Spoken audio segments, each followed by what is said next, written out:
انس بن مالک کہندے میں 10 سال حضور دی خدمت کی تھی. 10 سال صحابہ کتنی روزانہ ہی ہزار آندے ہونے صرف حضور دے گھر دی زیارت کر کے چلے جاندے ہونے. کہندے میں 10 سال ویکھیا ان ابواب النبی کانت تقرأ بالاظافیر. فرمایا ابو بکر سے لے کر واشی بن حرب تک جنہوں نے صرف ایک بار حضور کی زیارت کی ہے. کیوں جی؟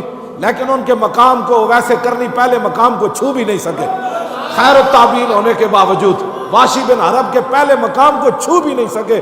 افضل الخلق بعد الرسل سے لے کر واشی بن حرب تک حضرت انس بن مالک کہتے ہیں سارے صحابہ در رسول تے آئے لیکن میں ابو بکر سے لے کر واشی بن حرب تک میں نے کسی بھی کو بھی حضور کا دروازہ ایسے کھٹکھٹاتے ہوئے نہیں دیکھا. جس نے بھی کھٹکھٹایا اپنے ناخنوں سے دروازہ کھٹکھٹایا. یہ بھی تو بات کرو نا جناب, جن کے دروازے کا صحابہ اتنا ادب کرتے ہوں کہ کہیں آواز اونچی نہ ہو جائے. ظاہر بات ہے ایسے کھٹکانے سے تو آواز اونچی ہو سکتی ہے نا.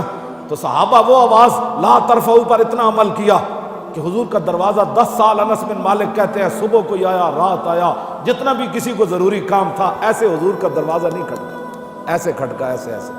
اب بتائیں کتنی بار وہ کھٹکھٹاتے ہوں گے ناخنوں سے. ہاں جی, تو آپ کو پتہ ہی نہیں ہے دربار رسالت کے آداب کیا ہے.